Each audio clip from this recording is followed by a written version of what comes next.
Greetings YouTube, Joe here with Nacrene Media, and welcome back to the very next episode of Pokemon White.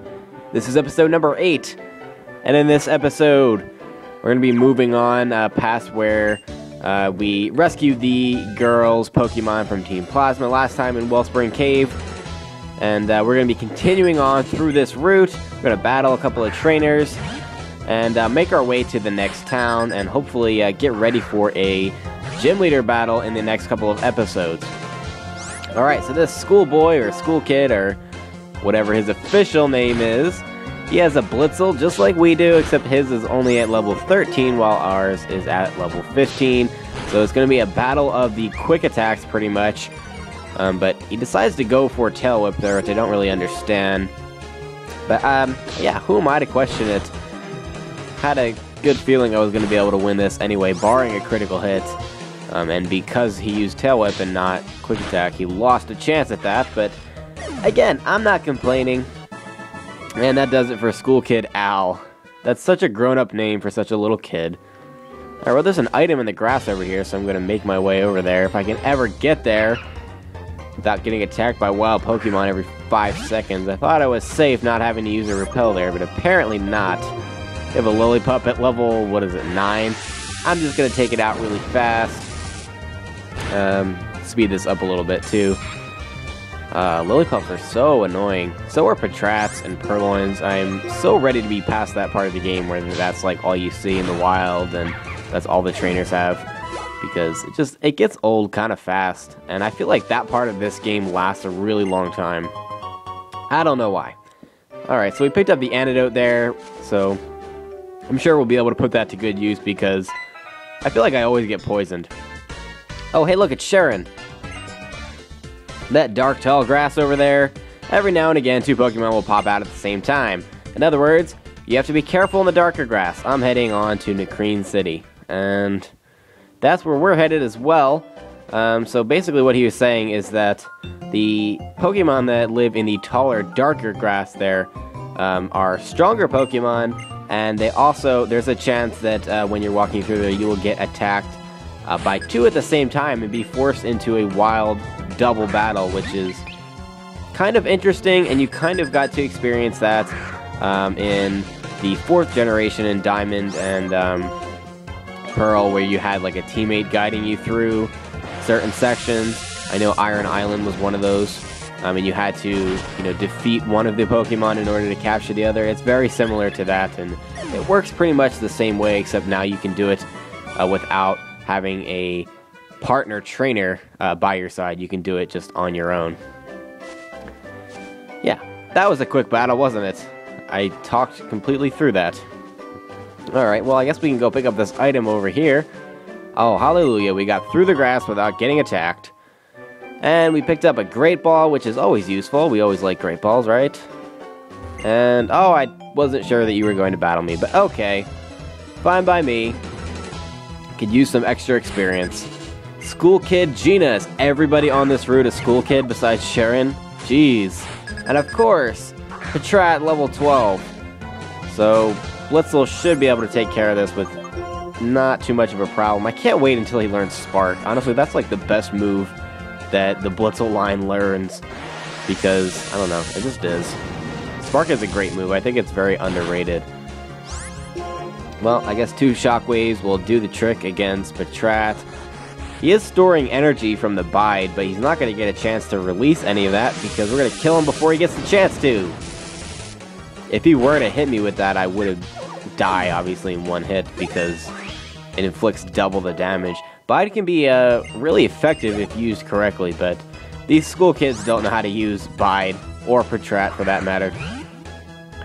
And as to be expected, Purloin, level 12, is the next Pokemon in line, and we'll use Shockwave on that, and we'll use 1 more, and that'll be the end of this battle. Nothing to speak of here, and yeah, I decided that I don't want to skip many of the trainer battles. I might skip some here or there, but I'd like to show all of them because for those of you that are following for, actually following along with the walkthrough, like with your game and whatnot, I want it to be as thorough as possible, so I don't want you to feel like you have to guess, you know, what Pokemon does this trainer have, and do I need to fight them, and what do they have, all that stuff.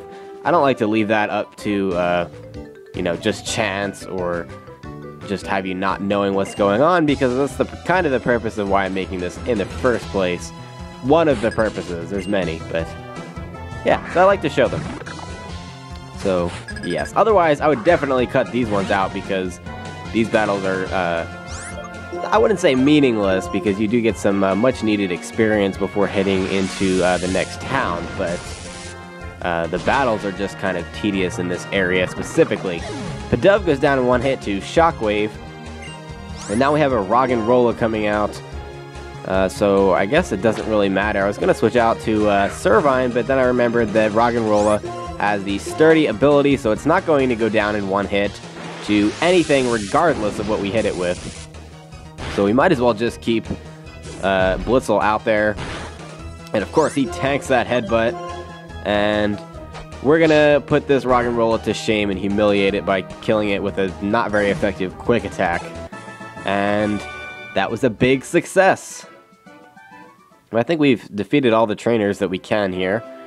So it's time to move on, because we've also, I think, caught all the Pokemon that we can at this point, with the exception of Audino, the Pokemon that gives you a lot of experience from the shaking grass and whatnot. Hi, I have some questions for you. No, I don't want to answer your questions. Just leave me alone, leave me alone. I don't care. Goodbye. Let me talk to... Yeah, I like to talk to the receptionist when you walk through the gates, because sometimes they do have items for you, so you don't want to miss out on that. Oh, hey, Sharon. I feel like I just talked to you. Come with me a sec. Leave me alone, Sharon. Just trying to, you know, get through this adventure, and you're being a dick. If you go straight from here, you can see the Pokemon Center. Awesome. We obtained the Chesto Berries, which, that was kind of nice of you, Sharon. So if we fall asleep, Chesto Berries can do the trick for us, much like an Awakening can, but you can also give whatever Pokemon, you know, is out a Chesto Berry to hold, so that it will awaken itself automatically rather than having to use an item on it. Let's see, is there anything in here? I know there's a trade for like Petalil and Cottony somewhere around here. Oh, do you give me anything? It's very friendly towards you. I feel like if maybe it was a little bit more friendly, I'd get something. I don't quite remember this part. Okay, well, I'm just gonna leave you to whatever you're doing. Okay, so this trainer right here will trade you a Petalil or a Cottony, depending on what version you play. Since Petalil is available in white version, in the wild, you can trade a Petalil for a Cottony, which is not available in Pokemon White version. It's only available in Black version, and it's the exact opposite in Pokemon Black version. So you can catch a, well, not catch, but receive the Pokemon that you can't normally find in the wild in whatever version you're playing. All that stuff. Good stuff, right? At least they give you an opportunity to get the Pokemon. A lot of previous games, there's a lot of frustration about not being able to capture certain Pokemon because of, you know, whatever version it is. And I understand that is kind of frustrating.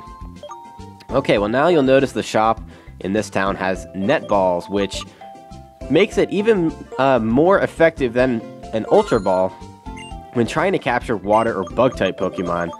So I'm going to buy a couple of those and keep those handy for later. And do I need any other items? Well, they're selling Great Balls now, that's nice. And it looks like I'm good on Pokeballs, I have 10. And I have 3 Great Balls, I think I found all of them, I don't think I bought any of them.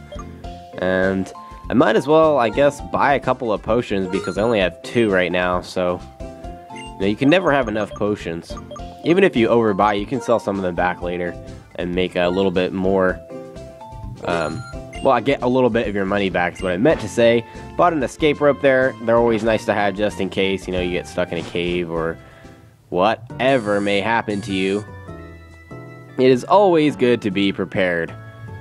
Let's see what else we can do in this town before we call it an episode. Oh, this person started a shop, and they sell all the X items and guard special, dire hit, all that stuff. I personally don't like using those items. Usually whenever I find them in the wild or just laying around, I end up selling them later anyway because, I don't know, I really just don't see the point. I mean, if you want to use an X attack, why not just have your Pokemon know, like, Hone Claws, which is a TM, or Swords Dance, which I believe is also a TM. So, I don't know. I don't know. Will you talk to me already? Berg used this warehouse until just recently. So, Berg is the gym leader for Castelia City, and that's not the next gym. The gym in Nacrene City, which is where we are, is a normal type gym leader.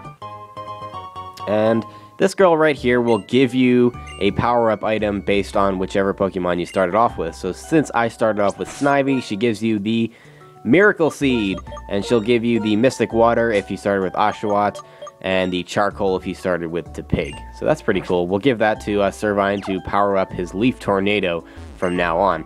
Berg is an artist and also the gym leader in Castelia City. I just said that.